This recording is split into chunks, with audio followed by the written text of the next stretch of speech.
London, late 19th century. On a hill just outside the city, a strange palace rises. It looks like a fairy tale château in France, but it doesn't belong to a king. It is the Rothschilds' estate, Waddesdon Manor. And today we dive into the dark story behind the Rothschilds' Waddesdon Manor old money mansion. For most people, it's just a beautiful house with paintings and fountains. But behind these walls, there were deals the newspapers never wrote about, guests whose names never appeared in official records, and decisions that shaped the fate of entire countries. Here, the servants knew more than ministers, and family celebrations felt like secret councils. How did a family of bankers manage to build themselves such a royal court while remaining in the shadows? What price had to be paid for this glitter, and by whom?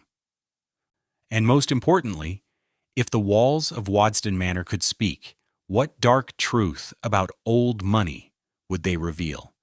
If you enjoy deep investigations into Gilded Age architecture and the families who built it, please like, subscribe, and tell me in the comments which house to explore next. Your support makes these detailed stories possible. The stories start with buildings, but buildings keep secrets better than people do. Stand in the grand entrance hall at Waddesdon Manor today. Look up. Gilded ceilings, crystal chandeliers catching afternoon light through tall French windows. Visitors move slowly, phones raised, photographing Renaissance portraits, and Sèvres porcelain behind velvet ropes. Tour guides speak in hushed, reverent tones about Baron Ferdinand de Rothschild's exquisite taste. The air smells faintly of furniture polish and old silk. This is the story they want you to see. But walk that same hall backward through time. November, 1940. The chandeliers are dark. Heavy blackout curtains smother every window. Tape crosses the glass in X patterns, a crude shield against blast. Outside, searchlights rake the Buckinghamshire sky. Inside, the grand entrance hall is cold, empty. The portraits watch over rooms with no guests. In wartime, Waddesdon Manor became a shell, the family largely gone. The servants cut down to a skeleton staff, and in the basement strong rooms, packed in crates and wrapped in blankets, art treasures from London museums waited out the Blitz in secret storage. The National Gallery trusted this house with Rembrandts and Gainsboroughs when even some of Britain's own vaults felt too vulnerable. The same rooms, different worlds. That clash is what Waddesdon was built to absorb. A French Renaissance château dropped onto an English hilltop, a banker's fantasy palace, designed to whisper permanence and belonging. Yet it was raised by a family who, just a few generations earlier, had been banned from owning land in most of Europe simply because they were Jewish. The Rothschilds built Waddesdon to prove they had arrived, that they belonged among the landed gentry and the titled aristocracy, that their money had bought not only luxury, but something deeper, safety, acceptance, a future. They were wrong about the safety part. To understand Waddesdon Manor, you have to understand what it was really defending. Not just art, not just status, but something more fragile and more desperate. The hope that wealth could build walls high enough to keep out the hatred that had followed this family across borders and centuries. The belief that a perfect house on an English hill could finally give the Rothschilds what their banking empire never could, the right to simply exist without apology. The question that haunts every gilded room is this: what do you build when you know, deep down, that no fortress is permanent, when the ground beneath your castle has always been contested? Baron Ferdinand de Rothschild began construction on Waddesdon in 1874. The final stone was laid in 1889. 15 years to turn a vision into stone and slate. A French palace in the English countryside, meant to host princes and prime ministers, filled with art that kings envied, surrounded by gardens that rewrote the landscape itself. But even as the house climbed skyward, the foundations of the world beneath it were uncertain. This is not a story about a mansion. It is a story about what people build when they are trying to prove they deserve to exist, about the bargains struck between outsiders and the establishment, about servants who kept the machinery running while their employers entertained the powerful upstairs, about the gap between the glittering facade and the darker calculations behind closed doors. It is a story about old money, but not the simple fairy tale version. The complicated, morally ambiguous, sometimes brutal reality of what old money has to do to survive. The chandeliers at Waddesdon still shine, but if you know where to look, you can still trace the ghosts of tape marks on the windows. The boy who would build Waddesdon was not supposed to survive childhood. Ferdinand James Anselm de Rothschild was born in Paris in 1839, sickly from birth, pale, thin. The kind of child wealthy families watched over with private doctors, expensive tonics, and whispered consultations in corridors. His father, Anselm, ran the Rothschild Bank in Frankfurt and Vienna. One uncle controlled the house in Paris. Another held London. The family business stretched across Europe, moving gold and government bonds through a web of blood ties and encrypted letters. Ferdinand's brothers were groomed for this empire. They were the strong ones, confident, expected to sit through long dinners with ministers and remember which cousin backed which railway and which government owed what to which branch of the family. Ferdinand was kept apart, protected, the fragile one. Being weak in a dynasty built on power teaches you things. It teaches you that you are always one illness away from being sidelined, that your worth can feel conditional, that you must prove yourself in ways your healthy brothers will never have to imagine. And it teaches you another survival skill. When the real world feels dangerous, you start building inner worlds you can control. Ferdinand was sent to England for his health. The damp English climate was supposed to be kinder to his lungs than harsh continental winters. An odd prescription, perhaps, but families in fear will believe what offers them hope. He arrived as a teenager, shy, foreign, his English uncertain, his role in the family's great machine undefined. Then he fell in love. Her name was Evelina, his cousin. The Rothschilds often married within the family. It kept the banking network tight, inheritances concentrated, secrets inside the clan. Evelina was 18. Ferdinand was 26. And this was more than a calculated alliance. Surviving letters between them hint at genuine affection, jokes, shared anxieties, plans for a shared life.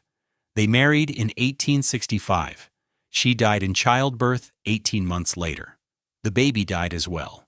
Here, the historical record falls almost silent. Victorian men did not easily write about grief, especially Rothschild men who were expected to steady empires and entertain royalty without visible cracks. But Ferdinand's choices speak louder than any diary. He stepped away from the family bank. He loosened his ties to Vienna and Frankfurt, to the financial machinery his brothers navigated with ease. He settled permanently in England and began to collect, obsessively, porcelain, paintings, furniture, manuscripts, objects he could catalog, control, and arrange into precise order, objects that would never abandon him. By his early 30s, Ferdinand had assembled a collection that could rival public institutions. His London house was overflowing, rooms turned into storage, staircases narrowed by crates. Every spare surface became a display. Yet collections like this demand more than walls. They demand a stage. They demand a setting that tells visitors how important these objects are. They demand a castle. The decision to build Waddesdon emerged in the early 1870s. Ferdinand would later write that he wanted a seat in the country worthy of his name and position. But beneath the polite phrasing, the psychology is clearer. He was designing a place where he could nail beauty into permanence, a house that would draw in the English aristocracy, who still saw the Rothschilds as foreign upstarts, Jewish, continental, too rich too quickly, and force them to acknowledge that this banking family understood elegance as deeply as any ancient house. He was shaping a monument to control in a life that had taught him how little could truly be controlled. The wound that drove Ferdinand did not show in photographs, no spectacular accident, no visible scars, but it marked every decision that followed. It guided the choice of French Renaissance style, the boldly impractical hilltop site, the relentless insistence on perfection in every room. The famous weekend house parties that would one day draw the Prince of Wales himself, the future Edward VII, to smoke cigars in Ferdinand's library and sleep in Ferdinand's guest rooms. See, the house seemed to say, "Look at what I have made. Look at what I deserve. Look how I belong." But belonging paid for with gold and architecture is never fully secure. And somewhere in Ferdinand's mind, shaped by childhood illness, sudden bereavement, and the knowledge that his family's place in Europe had always depended on the mood of others, lived a truth he could not quite voice. No matter how flawless the facade, the ground beneath it was never guaranteed. Not for a Rothschild, not in the 19th century, not ever. Still, he would try. The hill in Buckinghamshire was waiting. The hill was a problem. Ferdinand purchased the land near the village of Waddesdon in 1874, roughly 2,700 acres of Buckinghamshire countryside, rolling fields, ancient hedgerows, and at the center, a bare, windswept hilltop that no sensible architect would have chosen for a major construction project. The locals thought he was mad. Building on a hill meant everything had to be dragged upward, stone, timber, every brick and beam, thousands of tons of material fighting gravity on roads that did not yet exist. The nearest railway station sat miles away. The village of Waddesdon itself was tiny, unprepared for what was about to descend on it. When Ferdinand's agents started hiring laborers and placing enormous orders for supplies, the true scale of the plan became impossible to ignore. This was not simply a country house, it was an engineering campaign disguised as architecture. Ferdinand hired a French architect, Gabriel Hippolyte Destailleur, precisely because he wanted something that looked nothing like a traditional English estate. No polite Georgian symmetry, no calm classical proportions. He wanted a Loire Valley château, the kind of structure French nobles had built in the 16th century when they needed to prove something to their king. The irony was obvious to everyone. A Jewish banker hiring a French architect to build a French palace in England to impress the English aristocracy. But Ferdinand understood symbols better than most. If you cannot be born into old European elegance, you can at least buy its blueprints and reassemble them, stone by stone, on foreign soil. The real work began in earnest in 1877. First came the hill itself. The bare summit had to be reshaped, leveled, and prepared for foundations that could carry a weight the land had never borne before. Steam engines were hauled in to power the excavation. Workers dug down to bedrock in places, then raised massive retaining walls to hold the altered terrain in place. Then came the approach. Ferdinand commissioned a winding drive that climbed the hill in curves, revealing the house in stages as carriages ascended. The road was not just practical, it was theater. You were meant to feel anticipation rise with every turn. Later visitors would describe the journey as breathtaking, which was exactly what the design intended. Slowly, the house emerged from plans into reality. Pale stone arrived from Bath. Slate for the roof came from Wales. Ornamental carvings were entrusted to craftsmen brought in from France. A central tower, wings stretching east and west, dozens upon dozens of windows, tall, multi-paned, designed to flood the interiors with light in a way most English country houses never attempted. But there was one part of Waddesdon the guests almost never saw: the basement. Beneath the gilded reception rooms and portrait galleries lay a hidden maze of servant corridors and service spaces, kitchens, sculleries, storage vaults, laundries, wine cellars, an entire underground infrastructure built to keep the great house functioning while remaining effectively invisible. The servants' wing was physically and socially separated from the world upstairs. Staff entered through different doors, used different staircases, moved along carefully planned routes that ensured they would not cross paths with family or guests unless summoned. None of this was unusual for the era. Every great house drew a hard line between above and below. But the scale at Waddesdon pushed that system to an extreme. Ferdinand employed dozens of staff, and once the estate was fully operational, the number would rise to well over 100. Each person had a defined role: footmen, maids, cooks, grooms, gardeners. And each understood that the effortless magic upstairs, the perfectly timed courses, the blazing fires, the spotless rooms, depended on them staying out of sight. The house was designed to broadcast taste and refinement, yet beneath that display it functioned like a precision factory. Every dinner party required hours of planning and preparation. Every weekend, gathering demanded logistics that bordered on military. The servants knew it. The family knew it. The guests pretended not to. This was the bargain of old money architecture. You built something beautiful enough to argue that you belonged, and you built it on the labor of people who would never be allowed to belong in the rooms they maintained. By 1883, the main structure was complete. Ferdinand moved in before the interiors were entirely finished, unable, or unwilling, to wait any longer. The French palace on the English hilltop was no longer a vision on paper. It was stone and glass and slate, visible for miles, dominating the landscape exactly as Ferdinand had imagined. The locals stopped calling him mad. They started calling him barren. But the performance was only beginning. A house is just a shell without the people who animate it. And Ferdinand was about to invite the most powerful figures in England to see with their own eyes what a Rothschild could build. The house was ready. Now it had to perform. Ferdinand understood that Waddesdon was not simply a residence. It was a stage. And the production he was mounting needed the right audience.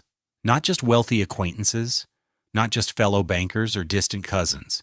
He needed the people whose presence would confirm everything the house was built to say. He needed royalty. The Prince of Wales, Albert Edward, the future Edward VII, first visited Waddesdon in the 1880s. The exact date blurs in the historical record, but the meaning was unmistakable. The heir to the British throne, sleeping under a Rothschild roof, eating at a Rothschild table, smoking Rothschild cigars in a smoking room created with moments like this in mind. This looked like acceptance, or at least the costume of it. The weekend house parties at Waddesdon quickly became famous. Invitations were hunted, compared, bragged about. Guests arrived in private railway carriages at the local station, then transferred into Ferdinand's own carriages for the final ascent. The climb up the winding drive was choreographed to build tension, trees opening to framed glimpses of stone and towers, the château revealing itself piece by piece, swelling with every turn until it dominated the horizon. Inside, every detail had been engineered for effect. Electric lighting, still a novelty in many English homes, poured warm light over the reception rooms. An advanced heating system kept the building comfortable even in deep winter. Hot water waited in guest bedrooms, a luxury some older aristocratic houses still did not manage consistently. Ferdinand had studied what the British elite prized, and then met it with something a little more polished, a little more modern, a little more impressive. The weekend rhythm settled into a pattern: Friday arrivals and polite introductions. Saturday shooting parties across the estate. Ferdinand had ensured the grounds were well stocked with game birds for exactly this purpose. Afternoon tea in the drawing rooms. Dinners that could stretch to 12 courses, each dish served with quiet precision. Afterward, the traditional separation, men drifting to the smoking room, women to the drawing room, before the groups came together again for cards, music, or conversation that ran late into the night. But the important work rarely happened at the dining table. It took shape in corners, in low-voiced exchanges between courses.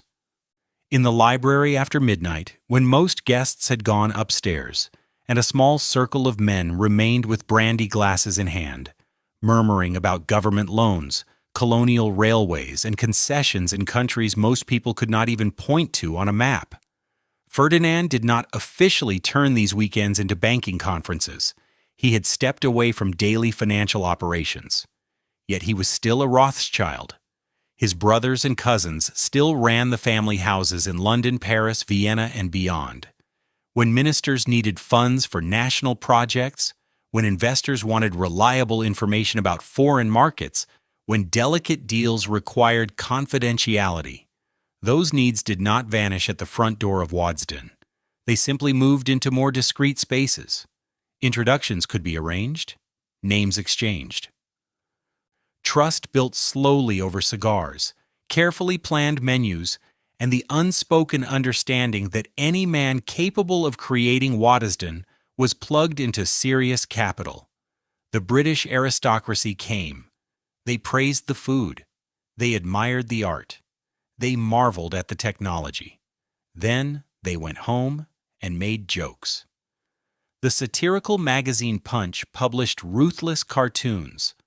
Rothschild figures appeared with exaggerated noses, clinging to sacks of money, surrounded by symbols of greed. The caricatures blended envy with ridicule. Yes, the Rothschilds possessed astonishing wealth, but they were still treated as outsiders, foreign, Jewish, too rich, too fast. No matter how flawless their French château or how glittering their guest list, they were still, in the eyes of many, not truly English. Ferdinand saw the cartoons, heard the drawing room quips about Jewish millionaires trying to purchase their way into the landed class. He kept his reactions private. What could he have said publicly that would not deepen the sting? Protesting would only prove that the barbs had hit home. So he responded in the only way he believed might work. He escalated. More art, more guests, more precision. If the house was whispered about as too extravagant, he made it more dazzling. If his hospitality was dismissed as excessive, he made it meticulous. The counter to exclusion was to become so successful, so indispensable to the social fabric, that ignoring him would look ridiculous. And in many ways, the strategy worked. The Prince of Wales kept returning. Other royals followed. Cabinet members, diplomats, foreign dignitaries joined the guest lists. Waddesdon shifted from curiosity to fixture. An expected stop on the circuit for anyone who mattered in that world. Yet late at night, when the last carriage lamps had vanished down the drive and the servants had cleared the final glasses, Ferdinand sometimes walked the house alone.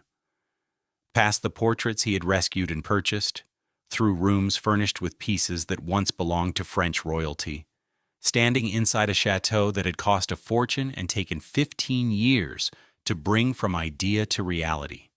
The performance was impeccable. The audience applauded. The social calendar confirmed his success, but one question lingered beneath the applause. Was he safe yet? Had this finally been enough? The honest answer, the one he could never quite shake, was always the same. Not yet. Not entirely. So the weekends continued. The trains kept arriving. The rooms stayed full. And Ferdinand kept proving again and again that he belonged in a world still deciding whether it would ever fully let him in. Ferdinand died in 1898. He was 58. He never remarried after Evelina, never had children. The house he had spent 15 years building and roughly 2 more decades perfecting. The castle meant to declare permanence, to prove belonging, to secure a Rothschild future in England, suddenly had no direct heir. This was the flaw in using architecture as proof of stability. Buildings outlive their makers. And when the maker dies without children, all those carefully placed stones turn into someone else's responsibility. The inheritance moved sideways, first to Ferdinand's sister, Alice, then, after her death in 1922, to her son, James. The house stayed within the family, but the emotional blueprint shifted. Ferdinand had created Waddesdon as an extension of his own story, his taste, his grief, his desperate need to be accepted. His successors inherited the masonry, but not the wound that had driven him to stack it on a hill in the first place. For them, Waddesdon was simply a very large, very expensive house. James maintained it. He hosted guests. He kept adding to the collections. But something fundamental had changed. The château that was supposed to embody arrival and safety started to feel more like a museum to its founder. The rooms turned into stage sets for a performance whose original meaning was slowly fading from memory. And beyond the estate walls, Europe was shifting in ways that made Ferdinand's dream look increasingly fragile. In the late 19th century, the Rothschilds had reached the height of their power. 5 branches across 5 capitals, London, Paris, Vienna, Frankfurt, and Naples, moved money and information faster than most governments could. They financed railways, underwrote wars, helped fund the British purchase of the Suez Canal. Their name became shorthand for international finance itself. That same visibility made them perfect targets. Anti-Semitism, never far from the surface in European life, grew louder and more organized. It stopped being just drawing room prejudice or casual exclusion and hardened into programs and platforms. Political parties were built around it. Newspapers printed elaborate conspiracy theories about Rothschild control of cabinets and markets. A notorious forgery, the so-called protocols, circulated widely, claiming to expose Jewish plans for world domination. The Rothschilds were mentioned by name again and again. Their wealth and cross-border reach, the very things that had made them indispensable, were rebranded as evidence of sinister influence. To anti-Semites, the combination of being Jewish and successful turned them into symbols for every anxiety about modern finance, capitalism, and social change. From Buckinghamshire, Waddesdon looked untouchable. The English countryside felt distant from the fever of the continent. England, people told themselves, was different, more stable, more tolerant. The Prince of Wales had visited. The family had been woven, cautiously, conditionally, but still woven, into British high society. Letters from relatives on the continent told another story. They spoke of new rules, restrictions on where Jews could live, quotas limiting what professions they could enter, political movements explicitly targeting Rothschild banks and properties. In Austria, in Germany, in France, the ground beneath the family's power was beginning to tilt. The castle Ferdinand had raised as a monument to safety now sat in a world that was becoming less safe by the year. James de Rothschild, overseeing Waddesdon in the 1920s and 1930s, faced a dilemma he could never fully resolve. Should he preserve the house exactly as his uncle had conceived it, a monument to arrival and permanence, even as European anti-Semitism turned more threatening? Or should he admit that the security Waddesdon was meant to symbolize had always been conditional at best? He chose preservation. The weekends continued. The collections expanded. The gardens remained immaculate. Waddesdon stayed dazzling. But the meaning of its grandeur was changing. The house no longer felt like proof that the family had arrived. It was starting to resemble a stronghold, a place to pull back to when the outside world grew hostile. And that outside world was darkening fast. By the middle of the 1930s, news from Germany could not be waved away. Jewish businesses were being seized. Jewish families pushed out of jobs, homes, public life. Rothschild properties in Frankfurt and Vienna came under direct threat. Relatives fled to London, to Paris, to anywhere that still seemed relatively safe. The Nazi propaganda machine fixated on the Rothschild name.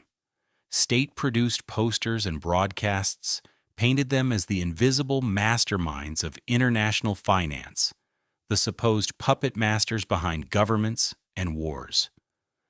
Conspiracy theory turned into official ideology, and now it was backed by the full machinery of a modern state: police, courts, bureaucracy, army, all aimed at dismantling exactly the kind of networked power and security the Rothschilds had spent generations constructing.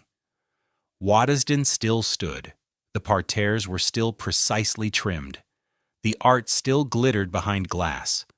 From a distance, nothing had changed. But the house on the hill was beginning to feel less like an answer and more like a question. What do you do with a castle when the ground beneath it starts to move? The reply would arrive soon enough. First, the world had to fracture completely. The clouds gathering over Europe in the late 1930s were not just metaphorical. They were real storm fronts, rolling from east to west, and Waddesdon, exposed on its hilltop, lay directly in their path. Understanding why Waddesdon mattered means understanding what the Rothschilds actually did. Most people think of them as simply rich bankers, a convenient label. But the engine behind their wealth, how it was created, how it moved, what it paid for, was far more intricate and far more consequential than that phrase suggests. The system began with 5 brothers in the early 19th century. Their father, Mayor Amschel Rothschild, ran a modest but ambitious banking house in Frankfurt. As his sons came of age, he did something unusual. He scattered them across Europe. Nathan went to London, James to Paris, Salomon to Vienna, Karl to Naples. Amschel remained in Frankfurt. 5 brothers, 5 cities, 5 banking houses that behaved not as rivals, but as one organism. The real innovation was not just money, it was communication. Before telegraphs and telephones, information traveled at the pace of horses and ships. The Rothschilds built their own courier network, trusted riders carrying encrypted letters between the 5 branches, often moving faster than official mail, faster than diplomatic channels. They heard about political crises, military campaigns, and market shocks before almost anyone else. Information in their hands became profit. When Napoleon was defeated at Waterloo in 1815, Nathan Rothschild in London knew before the British government did. His messengers got there first. He used that lead to position himself in the bond market and made enormous gains. Later storytellers turned this into legend. Some claim he staged dramatic trades to trick the market. Others say he simply moved quickly on good information.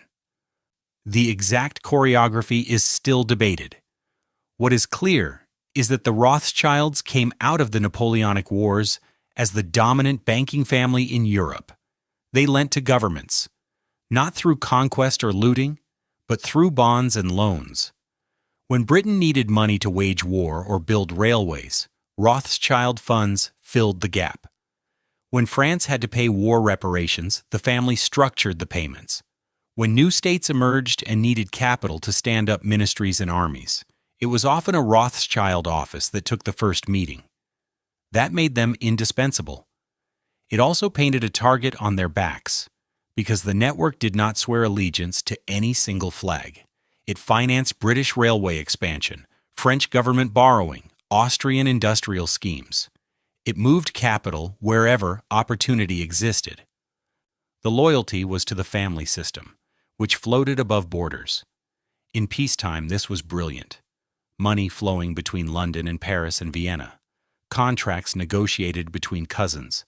Profits piling up across the network. In wartime, those same cousins found themselves on opposite sides of the battlefield. The family's footprint was everywhere. Neutrality was impossible to explain and dangerous to admit. Waddesdon sat inside this structure as one node among many, not as a formal bank branch. Ferdinand had stepped back from daily finance, but as a safe, polished space where power could gather. Ministers, investors, and foreign envoys could be entertained far from parliamentary debates or newspaper offices. Conversations that would have looked suspicious in a counting house could happen over dinner or during a walk through the gardens. Without a single ledger in sight, those glittering weekend parties doubled as quiet reconnaissance missions. They built relationships. They refreshed alliances. For Ferdinand, and later for James, this was how you maintained the family's position without signing checks in front of guests. You did it by knowing everyone, hearing everything, and making sure the people who mattered felt comfortable in your house.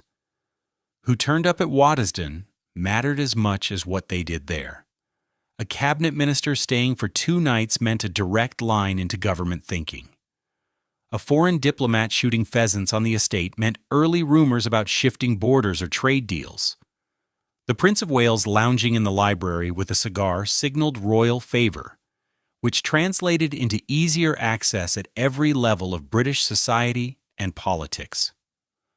The house was never just one thing. It was a display of taste, a social magnet, and quietly, a piece of financial infrastructure.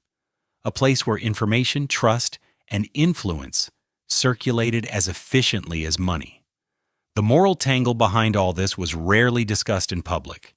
The Rothschilds funded hospitals, schools, charities, water systems. They also financed wars, colonial ventures, and policies that enriched certain countries while draining others. The same loans that built rail lines across Europe helped extract raw materials from Africa and Asia. The same network that calmed markets concentrated extraordinary power inside a very small circle of related families. Whether Ferdinand, wandering his galleries at night, wrestled with these contradictions is something the archives do not tell us. There are no confessional diaries explaining how he squared Rembrandts on the wall with the battles and bargains that had paid for them. What we do know is that he understood the core bargain. The chateau on the hill existed because the money machine existed, and the money machine functioned because it was fast, transnational, and loyal to no entity but itself. This was old money in one of its purest forms. Not the fairy tale of a lone genius getting rich through sheer effort, though the Rothschilds were undeniably sharp and relentless, but wealth built through a system that lived above nation-states, capital that moved faster than laws could catch it, power that answered first to family interest and only distantly, if at all, to public oversight. Waddesdon was beautiful. The gardens were precise and theatrical. The art was museum quality. Guests remember the glow of chandeliers, the sweep of staircases, the perfect symmetry of flower beds. But beneath the surface, a tougher question lingered in every polished reflection. What had all this beauty cost? And who exactly had paid the price? The guests saw perfection. The servants made it possible. A day at Waddesdon began long before the family woke. 4:30 in the morning, 5 at the latest. The house had to be fully awake and functioning before anyone upstairs opened their eyes. Kitchen maids lit the coal ranges, massive iron beasts that heated the ovens and the water for an entire day's cooking. Scullery maids hauled buckets despite Waddesdon's modern plumbing. The house had running water, which was a luxury, but the kitchen still depended on constant manual labor. Housemaids moved through the reception rooms, cleaning grates, laying fresh fires, dusting furniture that had been dusted yesterday and would be dusted again tomorrow. The butler oversaw it all, At Waddesdon, his position carried real authority. He managed the male staff, footmen, under-butlers, hall boys. He controlled the wine cellar, one of the finest private collections in England. He choreographed service for dinners that might seat 20 guests across a long sequence of courses. Below stairs, his word was law. The housekeeper held equivalent power over the women. She directed the housemaids, ladies' maids, and laundry workers.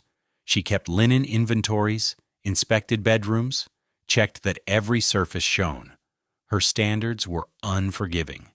A streak on a mirror, a crease in a bedsheet, dust in a corner, any of these could mean dismissal. This was not Ferdinand's personal cruelty. It was simply how great houses functioned. Servants were expected to be invisible and flawless. The two demands reinforced each other. To stay unseen, you had to do your work so precisely that no one ever noticed you doing it. The hierarchy below stairs was rigid. At the top, butler and housekeeper. Just beneath them, valets and ladies' maids, those who dressed the family and guests, handled personal possessions, maintained wardrobes. Below that layer came the footmen and housemaids, lower still, the kitchen staff. And at the very bottom, scullery maids and hall boys, teenagers doing the filthiest work for the smallest pay. Everyone knew their place. Crossing a boundary meant consequences. Servants' meals were taken in shifts in the servants' hall, a large room in the basement. Even here, status dictated everything. Upper servants, butler, housekeeper, valets, ladies' maids, ate apart from the rest. They had better food, served on better crockery, at a table where conversation was allowed. Lower servants ate more quickly, spoke less, and went straight back to their tasks. The bell system controlled movement like a nervous system. Every major room upstairs had a bell pull. When someone tugged it, a corresponding bell jingled downstairs in the servants' corridor. Springs and wires ran through the walls, connecting the two worlds. Each bell had its own tone. Experienced staff could identify the calling room by sound alone. When a bell rang, somebody moved. Immediately. The family and their guests did not wait. What the servants actually thought of their employers is only partly visible. A handful of letters survive, a few diaries, occasional notes in household ledgers. Put together, they form a complicated picture. By contemporary standards, the Rothschilds paid well, better than many aristocratic houses. The work was exhausting, the hours long, but the wages were competitive and generally on time. Some servants stayed for decades, which suggests they found the conditions acceptable, maybe even preferable to factory work or domestic service in harsher households. Yet the awareness of difference never disappeared. The Rothschilds were foreign, Jewish. Staff understood that this shaped how the outside world saw their employers and, indirectly, how it saw them for serving in a Rothschild house. Some took pride in that association. Working at Waddesdon meant working at one of the great houses of England. The Prince of Wales slept in beds they had made. Cabinet ministers ate food they had carried. That kind of reflected prestige mattered, even if it was second-hand and conditional. Others were more conflicted. Letters from former employees that surface in archives describe the family as kind enough or fair, but also demanding and very particular. The implication is clear. This was a job, not a kinship. The relationship was transactional. Respect existed, but it flowed mostly in one direction, up. And beneath everything lay the basic imbalance of power. A servant could be dismissed for almost anything, an error, a complaint, a clash with a superior. Dismissal meant instant loss of income and housing. Most lived on the estate. And worst of all, the loss of a reference. Without a good reference, finding another position became nearly impossible. The Rothschilds were not notorious tyrants. By most accounts, they treated staff better than many of their peers. But kindness from a position of total control is still a form of control. A gentle master is still a master. The servants at Waddesdon kept the whole machine running. They maintained the illusion that wealth and beauty existed naturally, that fireplaces lit themselves, and 12-course meals appeared without planning or sweat. They enabled Ferdinand's performance of belonging, and later James's performance of continuity. They did all of this knowing that no matter how critical their work was, they would never dine in the great hall upstairs, never sit and read in the library, never own anything remotely like the objects they cleaned and polished every day. That was the bargain. That was how old money operated, not just as accumulated capital, but as accumulated invisible labor, other people's effort, built into the walls and then written out of the story. The house still stands. The servants' bells still hang in the corridors below, silent now, part of the museum displays. But once, they rang constantly, and whenever they did, someone ran. The servants knew their place in the hierarchy. The Rothschilds knew theirs too. It was just less clearly marked. In 1898, the same year Ferdinand died, a cartoon appeared in a French newspaper. It showed a grotesque figure with exaggerated features, hooked nose, clawed hands wrapped around a globe labeled World Finance. The caption named it simply Rothschild.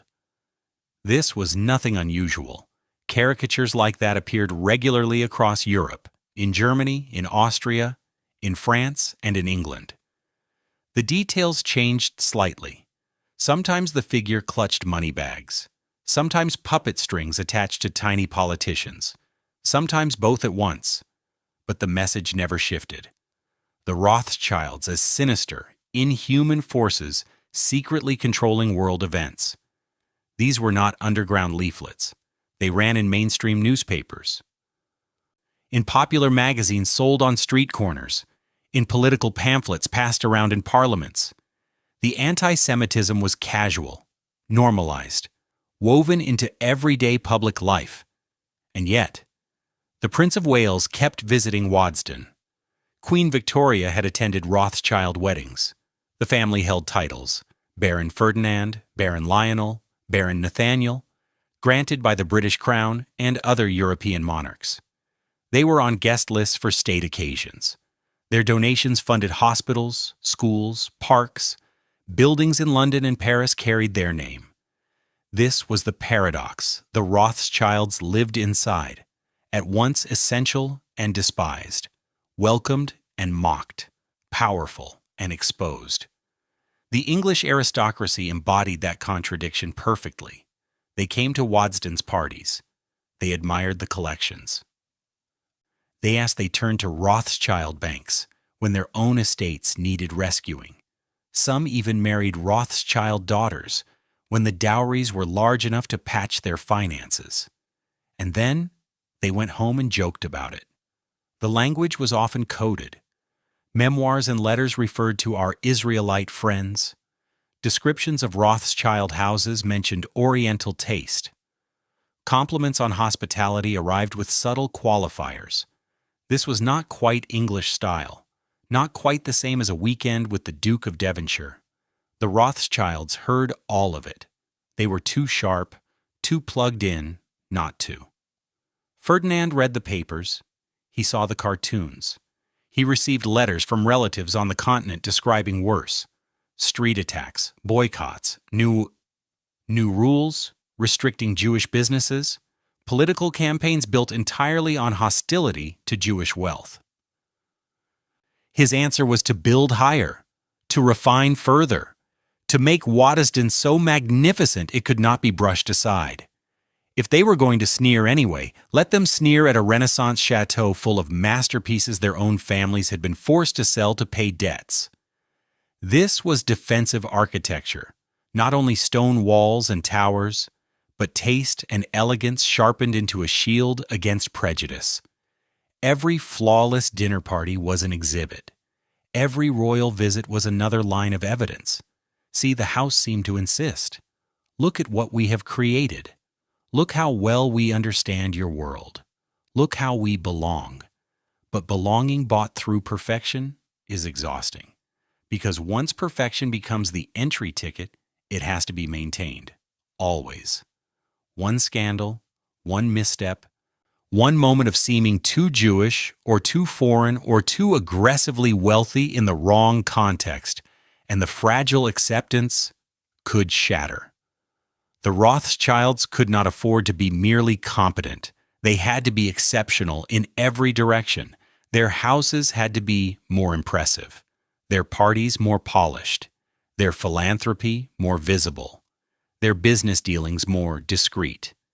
Any failure seemed to confirm what the cartoons already claimed, that they were outsiders playing dress-up as aristocrats.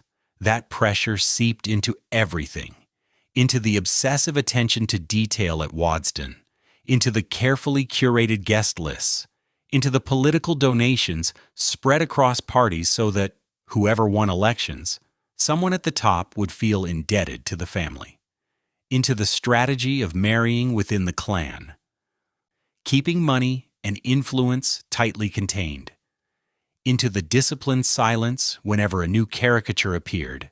Never complain, never explain, never feed the fire.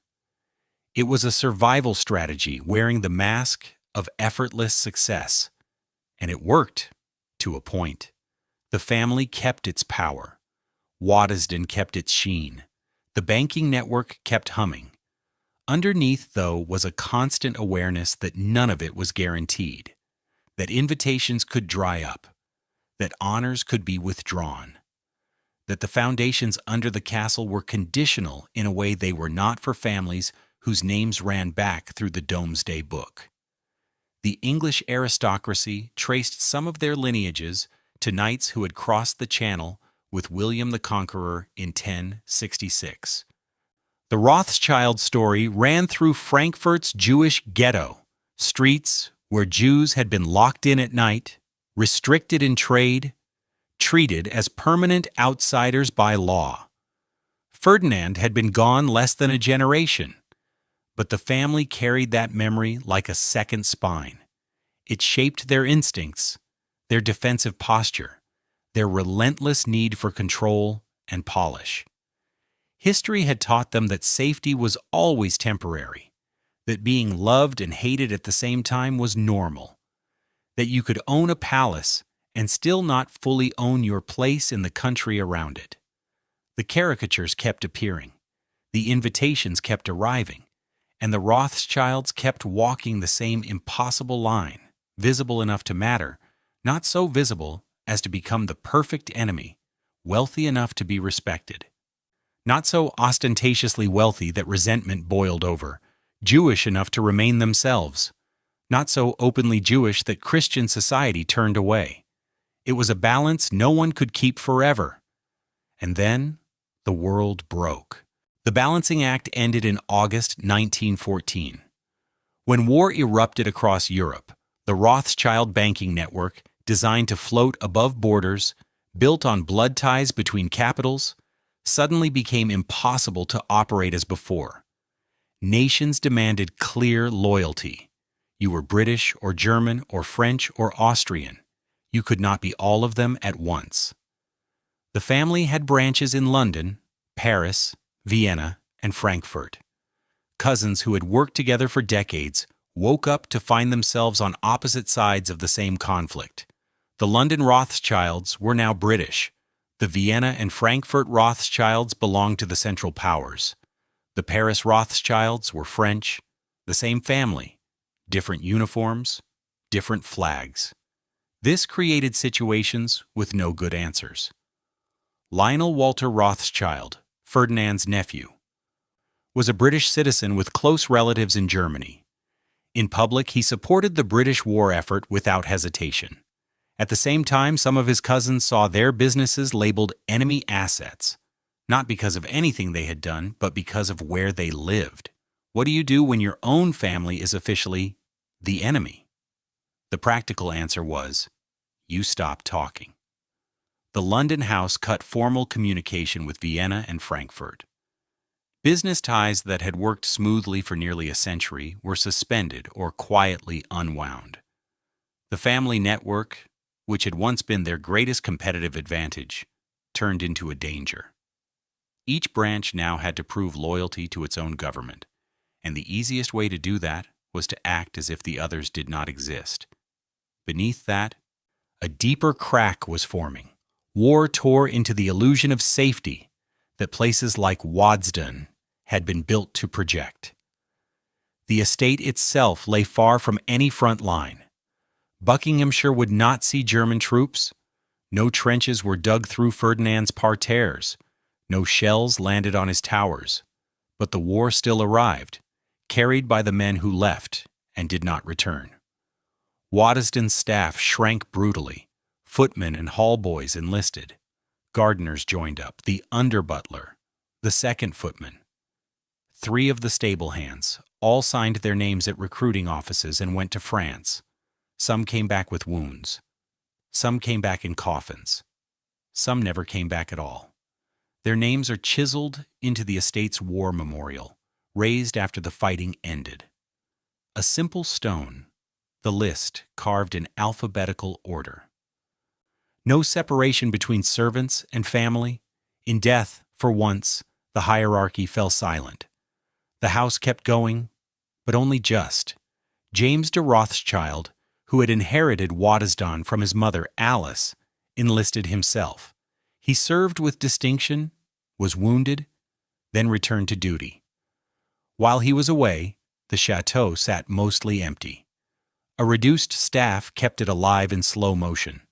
Fires lit, basic maintenance done, waiting for a version of the world that would never fully come back. The damage to the wider Rothschild web was far worse. The Vienna branch, once among the most powerful, was hammered by the collapse of Austria-Hungary. Properties were seized, assets frozen or written down to nothing. The Frankfurt house faced similar pressure inside a defeated Germany.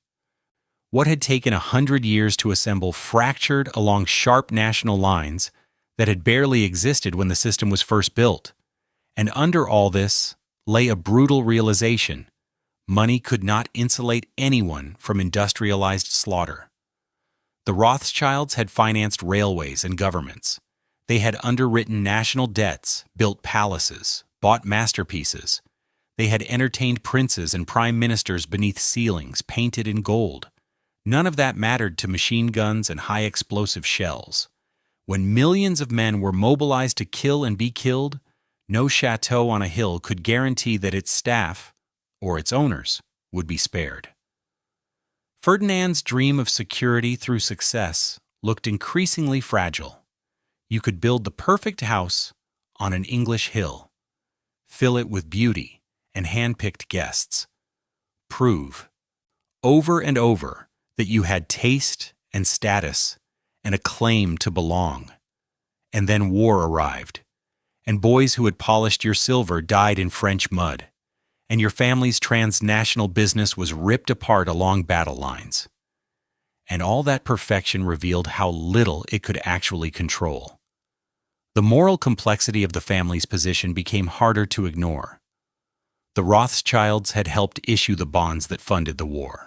On multiple sides: British war loans, French government borrowing, post-war reconstruction issues. They earned fees and interest from the mechanisms of war, even as those same mechanisms destroyed people they knew. They were not alone in this. Most major banks did the same. But the Rothschild name made them a perfect target. During and after the war, antisemitic propagandists claimed Jewish financiers had caused the conflict. Old caricatures grew sharper. New posters and pamphlets pushed even wilder stories. The Rothschilds were accused of profiting from Christian bloodshed, of manipulating cabinets into war purely for gain. Some accusations landed close to an uncomfortable truth, though not in the way the agitators meant. The family did profit from war finance. So did British banks, German banks, French banks. The difference was that when Christian-owned banks earned money from war, it could be framed as patriotic service. When Jewish-owned banks did the same, it was proof, supposedly, of a hidden plot.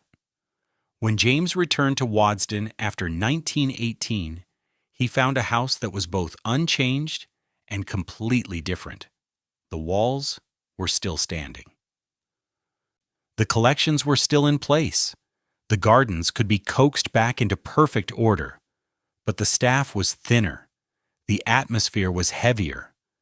The parties resumed, but they now carried a different undertone, less certainty, less belief that the world could be bent into shape through charm, precision, and performance.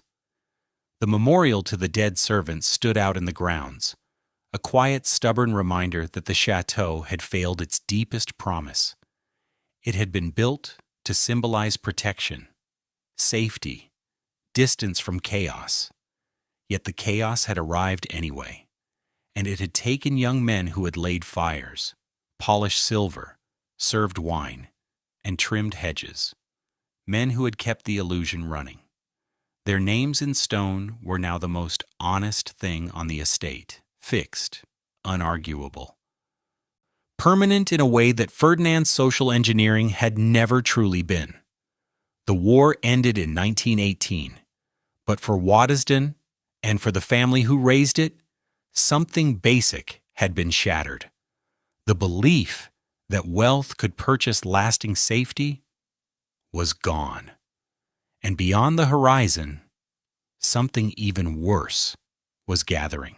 The parties came back, but they were different now.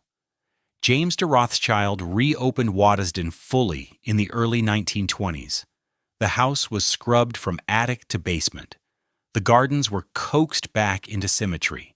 Staff were rehired, though never quite to pre-war numbers. The chandeliers blazed again. Guests returned for weekends that, on the surface, looked remarkably like the ones Ferdinand had hosted 3 decades earlier. But underneath the shine, everyone could feel how thin it had become. The interwar years were strange for places like Waddesdon. On one hand, there was a kind of stubborn glamour. Fast cars now pulled up on the drive, Rolls-Royces, Bentleys, gleaming machines that made the old carriages look like museum pieces. Jazz crackled from gramophones. Women's hemlines rose. Cocktails began to edge out the rigid, multi-course Victorian dinners, although those still appeared when the occasion demanded ceremony. This was modernity arriving at the château, new money mixing with old, American heiresses buying European titles, social rules loosening where once they had been carved in stone. In theory, this should have made life easier for the Rothschilds. If the old barriers were lowering, if society was opening up, then a family of Jewish bankers with a French château in England ought to fit more naturally into the scene. But anti-Semitism was modernizing too. In Germany, the Weimar Republic lurched between inflation, coups, and street violence. The Nazis started as a fringe party in the early 1920s, then grew, then turned into a serious threat. Their propaganda fixated on Jewish finance and gave it a face. They did not talk about bankers in the abstract. They used names. Rothschild appeared again and again in their pamphlets and speeches, shorthand for everything they claimed was poisoning Germany. There was nothing subtle about it. Nazi newspapers printed lists of Jewish-owned businesses to boycott, directories of Jewish professionals to avoid, brochures and posters that openly called for Jewish wealth and influence to be smashed. The Rothschilds sat at the top of many of these lists, perfect symbols for a hatred that needed an easy target. News of this reached Waddesdon in letters from relatives still in Frankfurt and Vienna. The tone darkened with each year. Business restrictions, exclusion from clubs and societies, beatings in the street, shop windows smashed. The German and Austrian branches of the family were under growing pressure. Properties were seized under legal pretexts. Bank accounts frozen. The machinery of the state was being turned step by step against Jewish money. James read these letters in the Waddesdon Library, the same room where Ferdinand had once entertained the Prince of Wales, where ministers had talked policy over brandy and cigars, where the illusion of rock-solid security had been carefully curated. That illusion was cracking across the continent. In France, where another major branch of the family operated, the situation looked different but was hardly comfortable. French anti-Semitism had its own flavor, less overtly violent than what was developing in Germany, but persistent and deeply rooted. The Dreyfus affair of the 1890s had already shown how quickly accusations against a single Jewish officer could tear the country apart. The Paris Rothschilds carried on, maintaining their bank and their social position, but they did so with increasing caution. England still felt safer. British anti-Semitism certainly existed. The drawing room jokes, the club doors that stayed closed, the casual slights had never vanished, but it did not yet have the systematized, state-driven brutality that was forming in Germany and Austria. British Jews faced prejudice and ceilings, not organized elimination. Waddesdon began to function more and more as a refuge. Family members came from France, from Austria, from Germany, cousins whose businesses had been undermined, relatives who had been pushed out of positions or harassed in the streets. The house that Ferdinand built to prove that Rothschilds belonged in European high society now doubled as a safe house for relatives being told, loudly and officially, that they did not belong anywhere. The gatherings took on a double life. On weekends with British guests, everything looked normal. Guns on the peg in the morning, shooting parties in the fields, formal dinners, conversation flowing under the chandeliers. The full performance of aristocratic leisure stayed in place. On quieter weeks, when only family were present, the mood shifted. Conversations in the same drawing rooms turned to escape routes and deadlines. What to do with the Frankfurt house? Whether to pull out of Vienna entirely? How to move vulnerable relatives to London or Paris before borders tightened further? James tried to keep both worlds going. The public Waddesdon, elegant, generous, plugged into British politics and culture, and the private Waddesdon, an operations room for a family under pressure, drawing up survival plans in spaces designed for entertainment. The art collection Ferdinand had assembled with such care now carried a second meaning. These were no longer only beautiful things to hang on walls and place on pedestals. They were condensed, portable wealth, assets that could be moved quickly, hidden if necessary, or sold to fund escape. Paintings started to travel quietly, to London vaults, to Paris storerooms, where they might be safer than on the walls of houses under threat. By the mid-1930s, no one could pretend not to see what was happening in Germany. Hitler was in power. The Nuremberg laws stripped Jews of citizenship and rights. The Frankfurt Rothschild Bank, the home branch where Mayor Amschel had once lent coins from a small house, was forced to close. That ancestral house was seized. Then came November 1938. Letters and cables arrived at Waddesdon describing Kristallnacht, synagogues burning, Jewish shops smashed and looted, men dragged from their homes and beaten in the streets. It was not random fury. It was coordinated, state-directed violence. James convened a family meeting at Waddesdon in late 1938. The agenda was brutally simple: survival. How to get remaining relatives out of Germany and Austria. How to protect what assets could still be moved. How to keep the still functioning parts of the banking empire alive, while accepting that some branches would have to be abandoned. The château, sitting on its English hill, felt both sheltered and exposed. Geographically, it was far from the worst of the violence, but symbolically, it was exactly the sort of place fascists loved to point at: visible Jewish wealth, built to project influence. The very features that had made Waddesdon a triumph now made it a perfect target in any narrative about Jewish power. The beauty of the place did not fade. The parterres were still clipped into precise patterns. The fountains still played.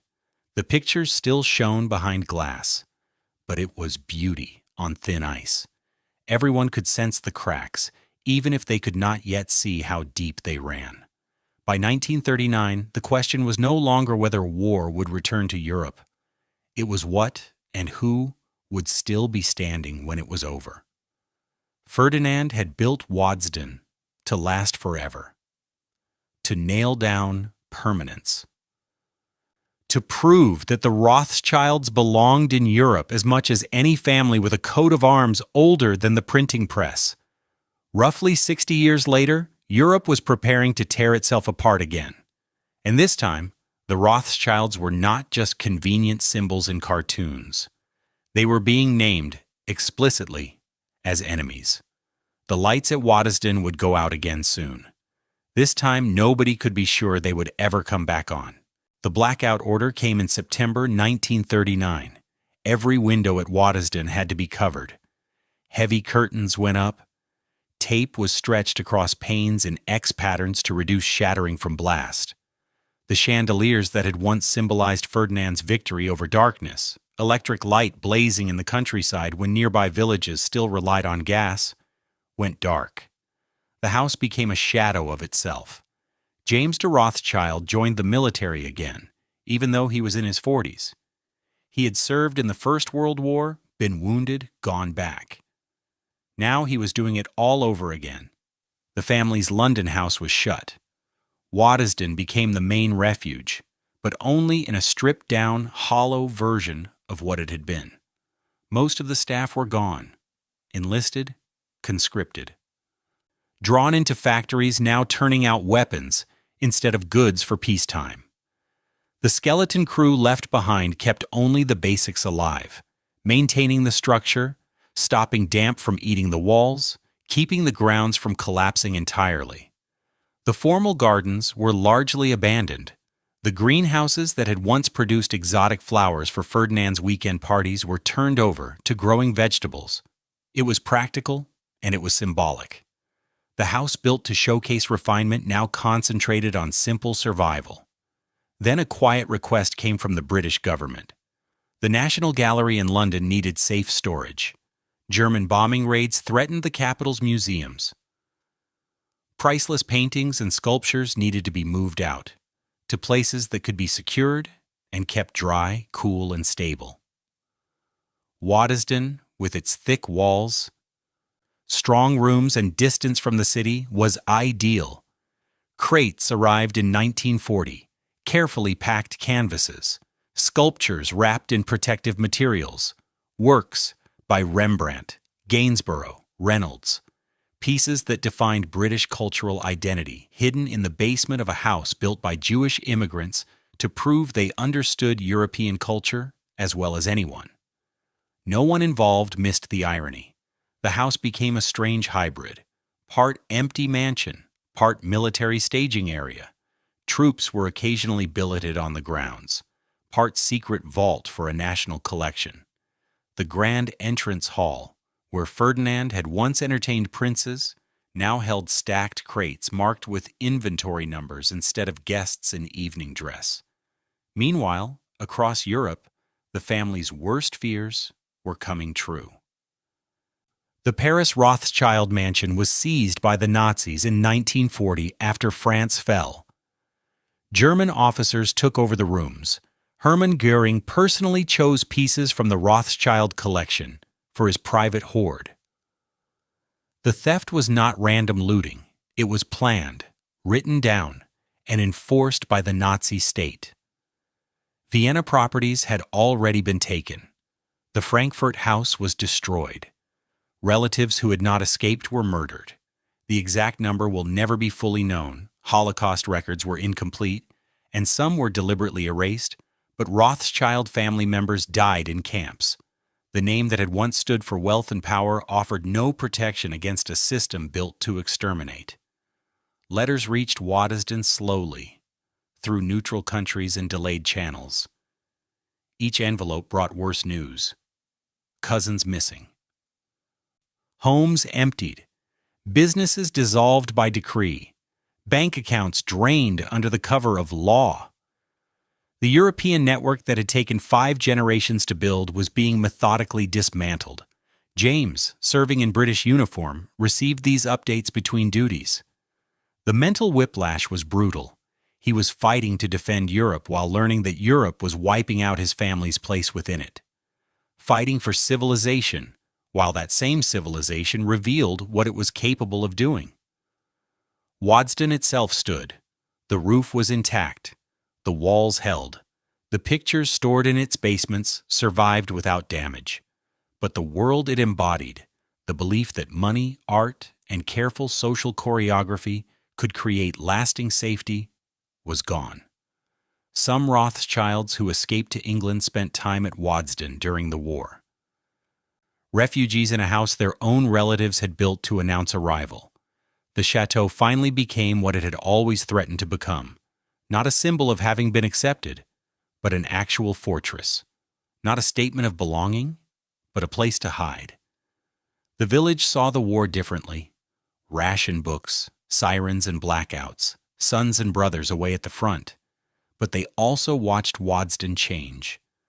The grand estate that had seemed separate from ordinary life was now part of the national emergency. The Rothschilds, long whispered about as foreign and suspect, were suddenly visible on the same side as everyone else. That did not erase centuries of antisemitism, but it complicated the story. It was hard to claim the Rothschilds were disloyal when James wore British khaki and Waddesdon's cellars sheltered paintings the whole country claimed as its own. By 1945, the war in Europe was staggering to an end. The crates in Waddesdon's basement were opened and sent back to London. The National Gallery reclaimed its works, unharmed. The house had done its job. It had protected what was placed in its care. Yet when James came home and walked the echoing rooms, the victory felt thin. The building stood. The British branch of the family had survived. But the web that had once stretched across Europe was shattered. Continental branches were gone or gutted. Family members were dead. Properties erased. The banking empire that had once slipped easily over borders was now confined to a handful of countries where Rothschilds still had a foothold. Ferdinand's château had survived the war in stone and slate, but the world it had been built for, the aristocratic, cosmopolitan Europe where powerful families could operate above nations, had vanished. What do you do with a palace designed for a world that no longer exists? That question would shape the next chapter of Waddesdon's story. First, someone had to decide whether keeping it was even possible. James walked through Waddesdon in 1945 and saw a problem with no obvious solution. The house was structurally sound, the art collection intact. The grounds could be revived with enough money, time, and staff. But the economic reality was brutal. Keeping a chateau of this size alive required an enormous flow of cash, and in the New World, that expense needed a reason. Before the war, the justification had been clear. Waddesdon was social infrastructure for the family's banking power, a stage for entertaining, for building relationships, for reinforcing the Rothschild position in British high society. The house was not just a cost, it was a tool, an investment in influence and access. Post-war Britain was something else entirely. The aristocratic system Ferdinand had spent his life trying to break into was collapsing. Inheritance taxes and death duties were smashing landed estates across the country. Country houses were being stripped, abandoned, demolished, or handed over as schools, hospitals, and military colleges. The great weekend house parties were ending, not because people had stopped wanting them, but because almost nobody could afford to host them. The Rothschild banking operations had survived, but in a reduced, reshaped form. The old European network was fractured. The need for a grand English estate to impress continental cousins and clients had largely vanished. Many of those cousins were dead or scattered. Those clients were now dealing with new institutions in a new financial order. On paper, James had obvious options. he could sell Waddesdon, find a buyer willing to shoulder the maintenance, break up or auction the collection, turn the house over to an institution, and walk away. Other families in similar positions were doing exactly that every month, but there was someone who could not accept that answer. Dorothy de Rothschild, James's wife, saw something else when she looked at Waddesdon. She understood that it was more than a beautiful, expensive problem. It was a document in stone and wood, a record of a particular moment in European history, a monument to what a Jewish banking family had built and what it had survived, evidence of extraordinary success and at the same time of deep vulnerability. To simply sell it off or let it decay felt like tearing out a chapter of history. Yet keeping it as a private family house felt increasingly unrealistic. The solution they moved toward was radical for its era: collaborate with the National Trust, a British organization created to preserve places of historic importance, and shift Waddesdon from private palace to public heritage. This was not a simple act of charity. The negotiations were detailed and tough. The family would keep certain rights and a voice in how things were done. The house would be preserved to agreed standards. The core of the art collection would stay together on site. Public access would be offered, but carefully controlled, so that the property was protected even as people who would never have been invited in Ferdinand's day could finally walk through the rooms. Agreeing to this meant admitting something Ferdinand had spent his life resisting: that Waddesdon's greatest value now lay in its historical meaning, not in its use as a private status symbol, that its significance went beyond the family, that the surest way to save what he had created was to surrender exclusive ownership of it. James died in 1957 before the full transition could be completed. Dorothy carried the project forward. The formal arrangement with the National Trust was finalized in the 1950s, though the family stayed involved in management and continued to add pieces to the collections. Waddesdon acquired a new identity, no longer a private residence performing aristocratic belonging. Instead, a museum and heritage site, trying, at first cautiously, to acknowledge its layered history while preserving its visual splendor. But real preservation demanded honesty, and honesty meant asking questions that earlier generations had mostly avoided. What exactly had Ferdinand been doing when he built this place? How, specifically, had the money been earned that paid for every stone and painting? Where were the stories of the people downstairs, the servants whose labor had made the illusion of effortless luxury possible? How did antisemitism shape the family's choices? What compromises had they made to survive inside a system that never fully accepted them? For decades after opening to visitors, the official story stayed on safe ground. Guides talked about the architecture, the provenance of the paintings, the brilliance of Ferdinand's taste. Guests walked through rooms hearing about French furniture, Sèvres porcelain, and Renaissance portraits. Almost nothing about the lives lived here, or the political storms raging outside the windows. It was comfortable history, beautiful history. A version of the past that let people admire wealth and culture without having to think too hard about how either was acquired. It was also incomplete. As time passed and new historians and curators took charge, pressure grew to widen the frame. The archives were opened properly, boxes in attics and storerooms were examined, servant records were read, letters between family members decoded, account books combed through. Slowly, a different picture came into focus. Ferdinand was not just a refined collector. He was a man marked by illness and grief, building a fortress against loss and rejection. The weekend parties were not just scenes of elegance. They were calculated performances designed to purchase a sense of belonging that remained conditional.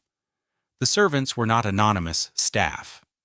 They were individuals with names, hopes, and sharply limited choices, working inside a hierarchy that exploited their labor, however relatively kind their employers might have been.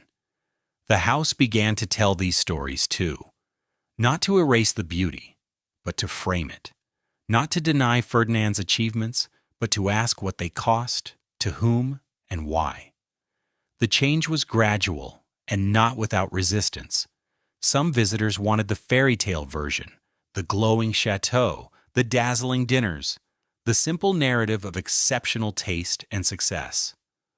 Others wanted the fuller account, the whole tangled, morally complicated story of what old money actually involves, and what it demands from everyone caught up in its orbit.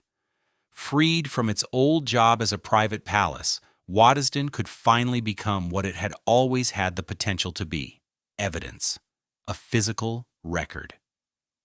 A place where the past is preserved not just to be admired, but to be understood.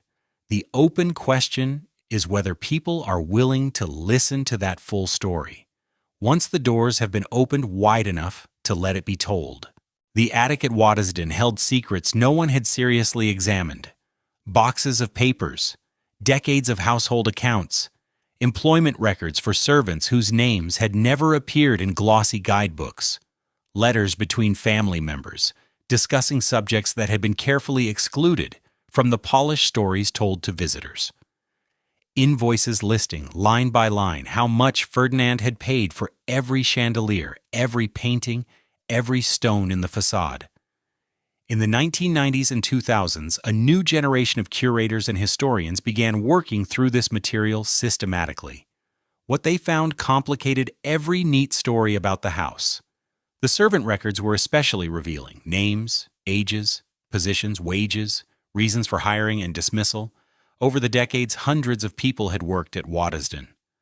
Most stayed only a few years. Some remained for 20 or 30. A few were dismissed for reasons that ranged from understandable, persistent theft, chronic unreliability, to chilling pregnancy, which meant automatic termination for many women regardless of circumstance. The wage books were precise. A head housemaid in the 1890s earned roughly £30 per year. A scullery maid earned about 12. The butler drew closer to 80 plus accommodation and food. For the period, these were competitive rates, better than what many aristocratic estates offered. But context changed everything. Ferdinand routinely spent thousands of pounds on a single painting. In some years, the entire annual wage bill for the household came to less than the price of one major work of art. That sort of disparity was typical of the time. Yet seeing it laid out in columns of ink made the class hierarchy feel brutally concrete, in a way that soft phrases like skilled domestic staff never had. The private letters between family members exposed anxieties the public Waddesdon had always hidden. Ferdinand, writing about his isolation in England, about drawing-room anti-Semitism he encountered even among people happy to dine at his table, about knowing that no matter how perfect the house, a part of British society would always see him as foreign and suspect. Later letters from the interwar years traced the rising fear around European anti-Semitism, discussions about shifting assets, worries about cousins in Germany and Austria, careful calculations about how publicly Jewish to be: too visible and you became a convenient target, too invisible and you risked losing community, identity and leverage. These discoveries were uncomfortable. They shattered the idea of Waddesdon as a straightforward success story, but they were crucial. They showed that even immense wealth could not fully shield a Jewish family from the prejudices of their era, that the performance of belonging was relentless, exhausting, and never quite complete, that the castle on the hill had always been more fragile than it looked from the drive. Curators now had a choice: keep telling the sanitized version, gorgeous house, impeccable taste, the end, or thread these tougher truths into tours and exhibitions. They chose to widen the story, gradually, carefully, but deliberately. New interpretive panels appeared, texts that named and described the servants who kept the house running, exhibitions that explored Ferdinand's experience as a Jewish immigrant in Victorian England, Tours that talked frankly about the family's wartime history, both as targets of Nazi persecution and as contributors to Britain's war effort. For some visitors, this was unwelcome. They arrived wanting a fairy tale, elegant rooms, glittering chandeliers, an uncomplicated fantasy of how the other half lived. They did not want to think about class exploitation, religious prejudice, or the moral tangle of banking fortunes. Others reacted very differently. Younger visitors in particular responded strongly to the honesty. They appreciated that the house was not pretending, that it acknowledged the servants' labor, that it named the prejudice Ferdinand had faced, that it dared to ask what all this beauty had cost, and who had ultimately paid. Waddesdon began working with scholars whose topics it had once avoided: labor historians studying Victorian domestic service, researchers documenting anti-Semitism in Britain, specialists in the history of wealth, inequality, and old money. The house opened its archives and invited difficult questions instead of dodging them. Some findings surprised even the curators. Evidence that Ferdinand, on certain issues, was more progressive than many of his peers, supporting women's education, funding scholarships and civic projects. Alongside that sat evidence of the everyday cruelty baked into the system he inhabited. Servants dismissed without references for minor infractions, effectively blacklisted. Lives overturned by decisions taken in a moment by employers who would never see the consequences. The continuing involvement of the Rothschild family meant these revelations required tact. This was still, in an important sense, their story. Yet to their credit, the family largely backed the more honest approach. They understood that real respect comes from telling the whole story, not just the flattering fragments.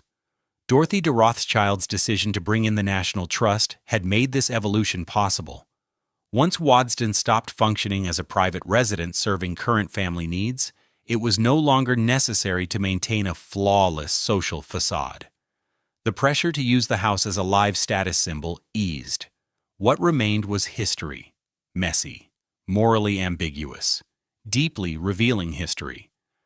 The kind that resists simple heroes and villains and instead shows real people making hard choices inside structures that constrained everyone, but trapped some far more tightly than others. Waddesdon was not alone in this reckoning. Historic houses across Britain were also re-examining their origins, acknowledging the labor that built them, the colonial and financial systems that funded them, the hierarchies that kept them going. Yet Waddesdon added layers many other estates lacked: the Jewish story, the immigrant story, the particular vulnerability of being both extremely wealthy and persistently targeted, the way anti-Semitism and class shaped every decision, even for those with staggering resources. The tours changed, the exhibition shifted. The house became less about uncritically celebrating old money and more about examining it, taking it apart, understanding its mechanics and consequences, and asking what lessons it leaves behind. Some visitors still come simply to see beautiful rooms. That is fine. The rooms are still beautiful. But more and more, people arrive wanting to know what those rooms mean, what they stand for, what and whom they cost, who built them, who served in them, and what happened to all of those people when the music stopped. At last, the house is prepared to answer, fully, honestly, and without looking away. Walk into almost any movie about aristocratic wealth and you will recognize Waddesdon. Not necessarily the literal house, but the template. The long gravel drive cutting through manicured parkland. The slow approach. The sudden reveal of a massive château against the sky. Tall windows glowing at dusk. Staff in formal uniforms gliding through perfectly staged rooms. The instant visual shorthand for what old money is supposed to look like. Waddesdon helped invent that visual language before cinema existed. Once cameras arrived, the pattern Ferdinand created became the pattern everyone copied. Downton Abbey, Brideshead Revisited, Gosford Park, The Crown. Countless period dramas filmed in English country houses that all feel familiar. Even when they are not shooting at Waddesdon, they are borrowing its mood. French-style facades. Sweeping steps, formal terraces, interiors arranged like a lifestyle catalog for inherited wealth. The look is so entrenched it seems natural, inevitable, like great fortunes have always expressed themselves in French Renaissance stone, clipped lawns and silent servants. They have not. This look was invented, carefully, by people like Ferdinand who needed to prove a point. The English aristocracy already had its own architectural grammar: Georgian boxes, Palladian villas, genuinely medieval castles. They did not need to imitate France. Their houses announced lineage, not taste. The architecture said, "We have been here longer than anyone can remember." Ferdinand's generation of outsiders could not say that, so they made different claims: not ancient bloodline, but flawless taste; not centuries of inheritance, but mastery of culture; not "we have always been here, but we understand Europe better than you think." The French château style was perfect for this. It said, "I know the codes of civilization so well, I can lift them from the Loire and replant them on an English hill." It worked so effectively that it became the global template. American Gilded Age tycoons copied the playbook. The Vanderbilts built Biltmore in North Carolina, an even bigger French chateau, intentionally modeled on Loire Valley houses. The Astors, the Rockefellers, the rest of the industrial fortunes all gravitated toward European styles that screamed sophistication instead of frontier money. They were doing exactly what Ferdinand had done, using architecture as a resume, turning buildings into credentials that said, "This is not just cash, this is culture." Today, Instagram and social media amplify the same script. Waddesdon's official feeds show hundreds of thousands of people, the same set pieces: the parterres in autumn, Christmas lights wrapped around stone, the fountain at blue hour. Every image reinforces the aesthetic. This is elegance. This is aspiration.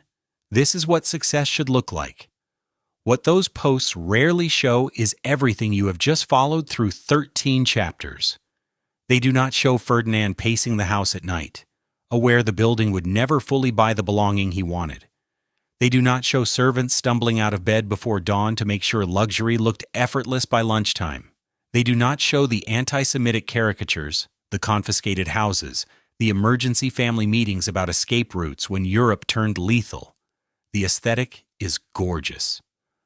The context is ruthless. That gap between image and reality is what old money has always depended on. The performance works because most people only ever see the costume. They see the facade, not the calculation. The lawns, not the labor. The glamorous dinner, not the anxiety humming under the table. Knowing this does not make Waddesdon less impressive. If anything, it makes it sharper. The house stops being just a pretty backdrop and becomes a document, a case study in how wealth performs legitimacy, how outsiders manufacture belonging, how power dresses itself up as taste. Modern viewers binging Downton Abbey or buying tickets to tour Waddesdon are stepping straight into a fantasy that people like Ferdinand helped design.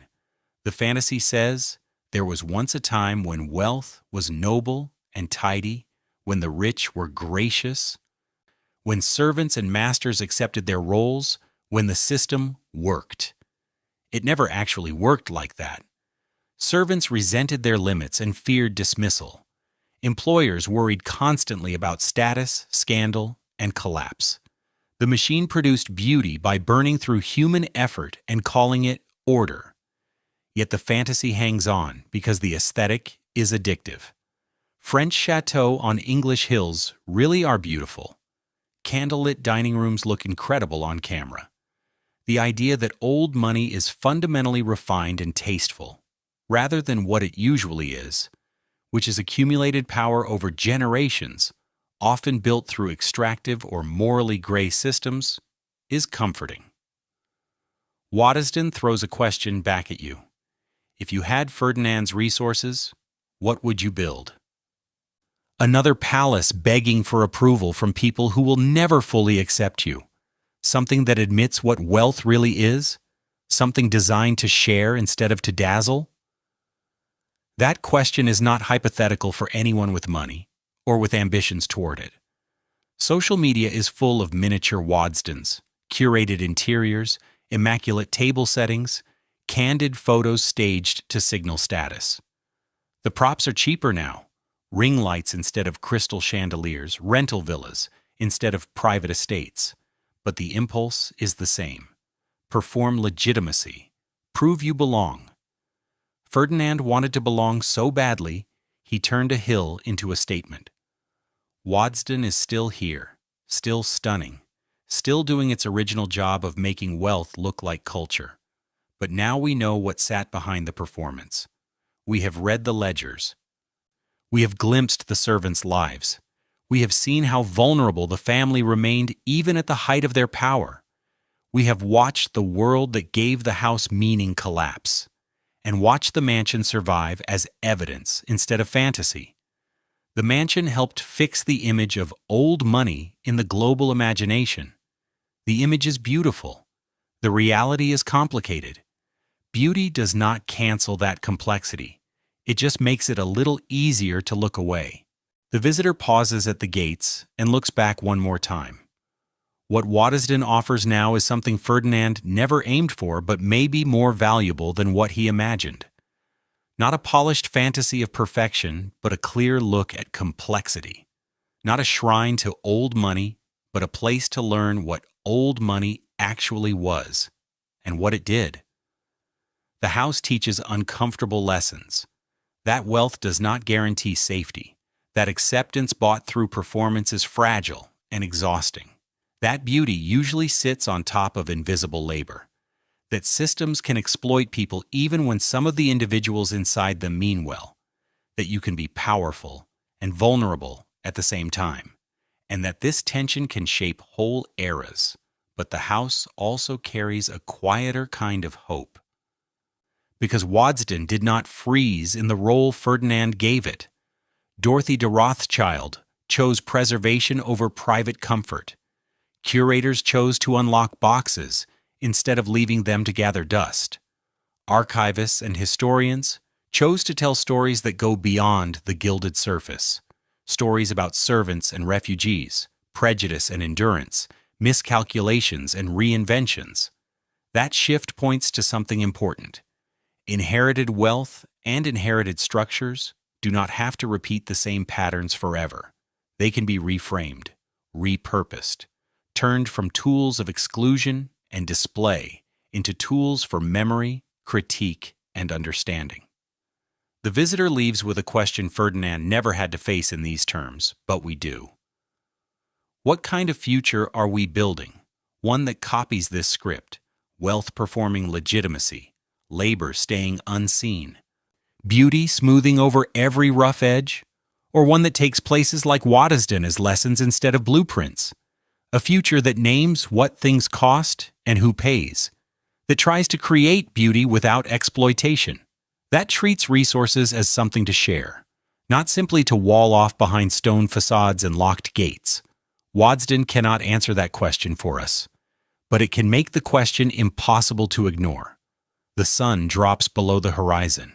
The house lights flicker on, electric, still dramatic, still echoing Ferdinand's old victory over literal darkness. Only now we understand what those lights fall on. Not just staged elegance, but evidence. The full, messy, morally tangled, deeply human story of what people build when they are afraid, what they sacrifice to keep it, and what remains when they are gone. That is the inheritance Waddesdon offers now, not a fantasy, a mirror. What we see in it depends entirely on how closely we are willing to look.